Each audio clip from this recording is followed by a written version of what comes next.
সুন্দর ব্যবহার। মানব সভ্যতার সর্বশ্রেষ্ঠ মানুষ এই উম্মতকে সবথেকে দামি কোন জিনিসটি উপহার দিয়ে গিয়েছেন জানেন কি? তা হলো আখলাক। আখলাক শব্দের অর্থ শুধু মানুষের ব্যবহার নয়, আখলাক কথার অর্থ চরিত্র গঠন। আপনি হয়তো কোনো মানুষকে কোনোদিনই ভুলব না, শুধুমাত্র তার সুন্দর আখলাকের জন্য।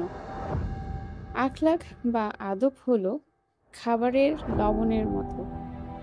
লবণের তারতম্য যেমন কোনো ডিশকে সুস্বাদু বা নিঃশেষ করে দিতে পারে, তেমনি অনেক জ্ঞানী ব্যক্তি ও আখলাকের অভাবের কারণে মানুষ থেকে বিচ্ছিন্ন হয়ে পড়ে।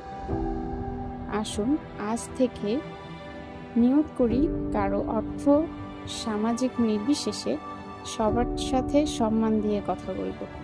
রিক্সা চালকের সাথেও আমরা আদবের সাথে কথা বলবো। আবার কোনো রেস্টুরেন্টে খেতে গেলে সেখানকার ওয়েটারের সাথে আমরা সুন্দর ব্যবহার বজায় রাখবো।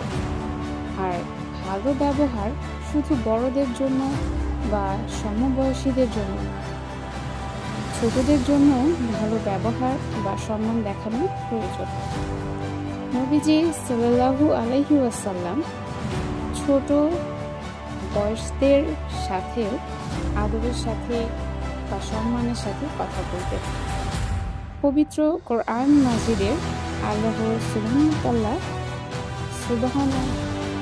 মাজিদে আল্লাহ তাআলা আমাদের জন্য বিভিন্ন আয়াতের মাধ্যমে আখলাকের নীতি শিখিয়েছে।